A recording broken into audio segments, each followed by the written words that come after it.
आपला नेहमीचा नेम प्रत्येक रविवारी आपण लालबागेत जात असतो. चला आजही जाऊन येऊया.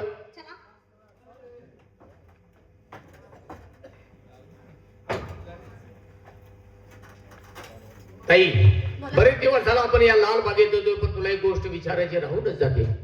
तुझं आवडतं फुल कोणतं? मला मोगऱ्याचं फुल आवडतं. ठीक आहे, थांब इथं. ते मोगऱ्याचं फुल घेऊन येतो आणि तुझ्या केसामध्ये माळतो.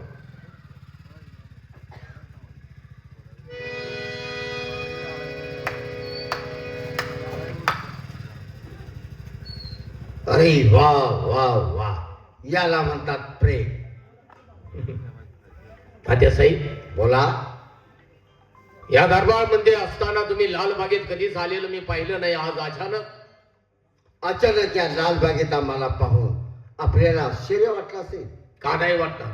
युवराजे, तुम्हाला कल्पना आहे की जवळजवळ 6 महिने झालं आम्ही खंडने वसूल करण्यासाठी गेलो होतो. कालच आपल्या राष्ट्रामध्ये आमचं आगमन झालं. आणलेला सर्व सारा आपल्या तिजोरीमध्ये जमा केला. रात्रभर विश्रांती घेतली आणि सकाळी उठल्याच्या नंतर सहज या राष्ट्रातून फेर फटका मारायतून बाहेर पडलो. राष्ट्रातून फेर फटका मारीत या बागेच्या बाहेर जाणारा हम रस्ता आहे, त्या रस्त्याने आम्ही येत होतो. त्यावेळेला रस्त्यावर येणं जाणारे लोक काहीतरी कुजबुज करत होती. काय कुजबुजत होते? ती लोक म्हणत होती, अरे वा, काय बागेत जोडप आहे. तात्यासाहेब, जोडपं या शब्दाचा अर्थ समजेल असं सांगाल?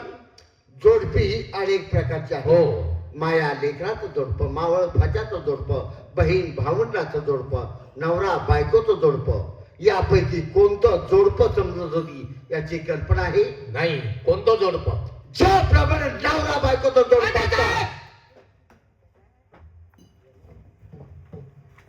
जनाची नाही मनाची तर शरम वाटायला हवी होते. किती केलं तर एका आईच्या उदरातून जन्माला आलेले आम्ही फणी भावंड आहोत. बोलत असताना माणसानं विचार करून बोलावं. आपल्या बोलण्यामुळे समोरच्या व्यक्तीच्या मनावरती काय परिणाम होतील. पण हे शब्द आम्ही बोलत नाही, तर येणार जाणारी बोलणारी लोक ती वेगळीच आहेत. मग याच्यासाठी आम्हाला काय करायला हवंय? एखादा हरामखोर असता तर त्याचा तोंड आम्ही जागीच बंद केला असता. पण बोलणारी लोक अनेक होती, त्याच्यामुळे आमचा नाविलाज झाला. एखादं उदाहरण दिलं तर पटेल. समोर ताडीचं झाड आहे आणि त्या ताडीच्या झाडाखाली काचेच्या ग्लास मध्ये ताक घेतला आणि पीत उभा राहिला. त्या लोकांना काय वाटलं?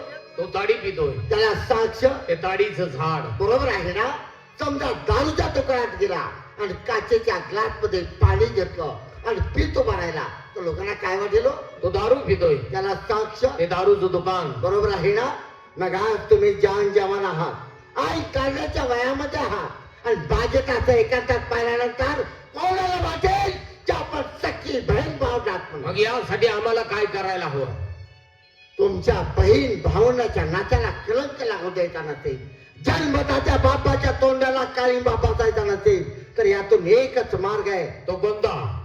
तो कोणता?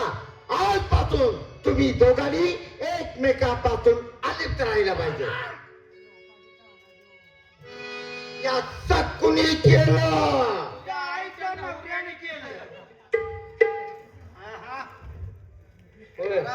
माझ्या मुलाची ताटातून माझी मुलं लांब लांब राहावी.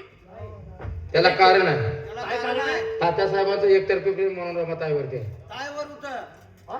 तुम्ही काय सांगितलं त्यांना वर शोधायला. आमच्या दुट्याला अवलाद काय म्हणतो ते माहित आहे का? त्या दरबारमध्ये आतापर्यंत इमानी इतपर्यंत नोकरी करतोय ते पैशासाठी नाही, तर ताईच्या वरती एकतर्फी प्रेम आहे. या दोघांची फाटाफूट करायची ते येऊन तुम्हाला सांगायचं म्हणजे तुम्ही यांना फाशी देतायचा. त्या कोडभाड्याला रान मोकळं झालं. त्याला माझ्या ताब्यात द्या. घे तुझ्या ताब्यात.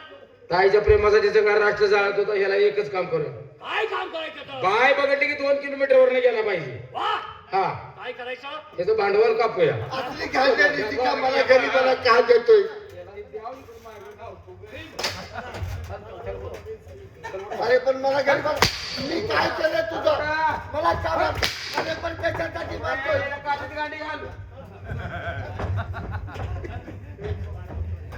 पाहिलं बाबासाहेब, ज्यांच्यावरती विश्वास ठेवून संपूर्ण राज्याचा कारभार ज्याच्या हातामध्ये दिला, त्या हरामखोरानं खाल्लेल्या घराचे वासे मोजले. ज्या घरात खाल्लं त्याच घराची घाण केली. तेव्हा अशा बेमान माणसावरती कधी विश्वास ठेवायचा नसतो. पाहिजे. युवराज, योग्य ती शिक्षा त्यांना दिली जाणार आहे. आत्ता त्याला हद्दपार केले. शाळेत लक्ष देवा. चला. या ठिकाणी वगनाट्याचं काम संपलंय. पुन्हा कधी काळी आपल्या पवित्र पावलाची सेवा करण्याची संधी मिळाली.